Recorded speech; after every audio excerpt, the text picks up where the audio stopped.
Busy Friday for the Sun Devils and those who cover the team as of 1:30 p.m. Friday afternoon. Hode, what do we know so far? Well, we know that Zach Hill, ASU's offensive coordinator, is no longer in that post for the Sun Devils. The NCAA review that did uncover some recruiting violation allegations that did cause three assistant coaches all the way back in the summer who right now are no longer part of the staff, Adam Brenneman, Chris Hawkins, and Brenton Gill. Those same allegations looks like did have a paper trail leading to Zach Hill. It is, I would say, maybe a little bizarre that we knew about those three assistant coaches and the paper trail of allegations all the way back in July and August. And with Zach Hill, it's really come to light only when the calendar flipped to 2022. But nonetheless, Arizona State, just like their hands were tied with those three assistant coaches with the overwhelming evidence, they decided that they needed to cut ties with those assistants. They felt compelled to do the same with Zach Hill. So here we are, Arizona State, just about going into February and looking now for a new offensive coordinator. So we just want to be clear, we do not know the exact findings of this investigation or the potential punishment that Arizona State will be facing, right? Correct. Yeah. I mean, we talk about the circumstances regarding Hill. They are similar to the other three assistant coaches that I mentioned, that they did have not permissible face-to-face contact during a recruiting dead period. And in some cases also actually paid for the travel expenses for those recruits. So even though the exact nature of what occurred in regards to Zach Hill was not specified, it's fair to assume that some of those allegations that I just mentioned are more than likely the reasons why Zach Hill did have to resign his post just because of the evidence that the NCAA had. And ASU really kind of set the precedent, I would say, back in the summer. And I know some people did disagree with that approach, that when the NCAA did produce what they felt was overwhelming evidence that assistant coaches did participate in those illegal recruiting activities that ASU took action on.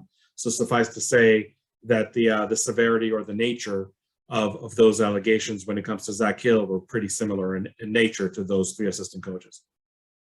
So a lot of people on social media and those who follow this team closely are putting things together in the sense of how many assistants and how many more people will it take if Herm Edwards is culpable at all to any of these allegations. But I want to ask you, how culpable is Herm in what we're seeing pan out for this program?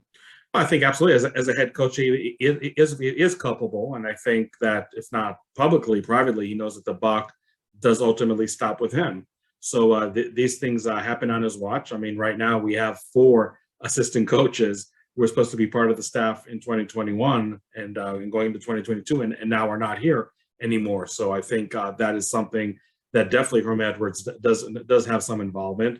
I also know that there are some allegations that are tying Herm Edwards to all of this. Now, maybe the paper trail, at least up until this point, was not strong enough for the school to take action against Herm Edwards, but is that something that can change in the next few months? I think that's definitely possible. I would say recruiting coordinator Antonio Pierce is also the defensive coordinator. I think is also really in the same boat as well, because again, these allegations did happen under their watch. So to say that there's overwhelming evidence that neither of them are culpable, I think really would be incorrect to say at this point. Now the matter is ASU going to be proactive with Herm Edwards and/or Antonio Pierce, or are they going to wait for the notice of allegations to come down from the NCAA? The tricky part with the NCAA, Lina, is that they work on their own timetable. There's no telling when in this calendar year are they going to say, okay, here's our final notice of allegations, and we find this coach or that coach being culpable, and what does ASU do at that point? Because look, I mean, I know we're not that close to the season opener, but every day that passes by, we are getting closer to that season opener. So the longer this process drags out, ASU could be even in a tougher situation where they are right now.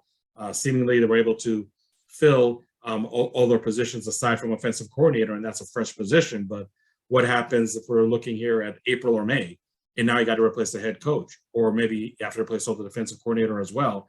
That's a real tough tough position to be in. So it's anybody's guess what's going to happen, but I'm not by nature a gloom and doom person, but I think this is definitely a situation where you'd rather be not so much pessimistic, but realistic about what's to come for the program. So I will ask you, what is your best guess as to when these allegations come out, whatever comes to light, given what we know, what do you expect to happen? I would say that by the end of the summer, that would be my best guess, that the NCAA would have some kind of resolution for Arizona State. Because look, I mean, it's not fair, I think, for the program. And I know some people would even beg to differ with that statement, but to start fall camp, to start the 2022 season, and the NCAA still has not rendered a decision, I think that really would be quite bizarre of a situation.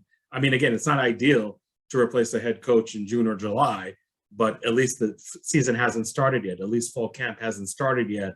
Maybe you have some time to regroup and make some kind of move. So I like to think that by the end of the summer that would happen. Look, I honestly had my questions if Herm Edwards was going to be the coach in 2022, and I know that University President Dr. Michael Crow made it a point to go into the locker room after the win against U of A to say that Herm Edwards is continuing in 2022. But that was end of November. That seems like light years away from where we are right now. So who knows what happens in the next few months. I wouldn't be shocked if Herm Edwards is not the coach in 2022. I will be even more floored if he's actually going to be the coach in 2023. Now, you can make the argument that Herm Edwards was never going to be a Frank Kush type of coach, coaching in Tempe for decades and decades. Folks are going to thought it was going to be a 5-6 year tenure to begin with, and that's what's end up going to be happening. But obviously, the circumstances, I don't think anybody would have guessed, including Herm Edwards itself, would be him leaving with this NCAA investigation, which later is going to turn into notice of allegation cloud over him and over the program. It's really unfortunate. Yeah, it's certainly been the dark cloud over the program since the news first broke last summer. My final one for you is, how does this impact the players on the team now, the players who are in the transfer portal that we've heard Herm Edwards express interest in exploring, and potential recruits, or even, I guess, for a job opportunity?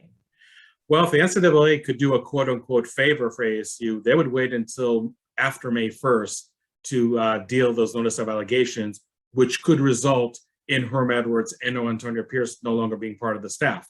Because any transfer portal player that does not put his name in that group before May 1st is not going to be able to have immediate eligibility, that one-time exception the NCAA granted. So if there's really no news to report in terms of the NCAA front, not even like notice of allegations, but just like NCAA telling ASU, FYI, this is what we have on Zach Hill, for example, your call what to do from here on out. As long as that doesn't happen before May 1st, then maybe it's going to be as much as a status quo as possible. Maybe you're not going to have players seeking greener pastures. One thing to keep in mind about the portal, Lina, is that there's definitely more supply than demand out there. And if you don't have a lot of good film, or in some cases film at all, putting yourself in the portal is really is probably not the greatest personnel move for you. I mean, you're better just being here at ASU when you know got a scholarship, you know your college is being paid for, rather than just going elsewhere, maybe getting picked up, maybe not. I mean, we've always seen instances of players that were 4 stars out of high school that are playing right now and maybe still in the D1 level, but a much lower D1 level than FBS program. So I think players really have to be smart about their next move. But in the scenario, and again, it's anybody's guess if the scenario does take place, if prior to May 1st, Herm Edwards and Antonio Pierce, there is some personnel action that is deemed necessary to take, then to have more players in the transfer portal than ASU has right now, I think that's not out of the question. Again, anybody's guess what's going to be the next hit, so to speak, coming from the NCAA. And if it comes after May 1st, then maybe ASU from a personnel perspective can survive, because it wouldn't behoove many players, if any players at all, to enter the portal. I mean, I saw today just a report about Jaden Daniels probably wanting to enter the portal, quarterback losing his offensive coordinator. I mean, sure, that's something that could happen. I'm not going to sit here and give you a percentage on it, because I think it's impossible to really even speculate. but that's definitely one byproduct of today's news. So it's going to be a wild ride, Lina, for the rest of 2022. You can expect anything and everything. And for good or for bad, we're never going to know what's going to be the next news item, and more importantly, when it's going to happen, because that does have implications on the program.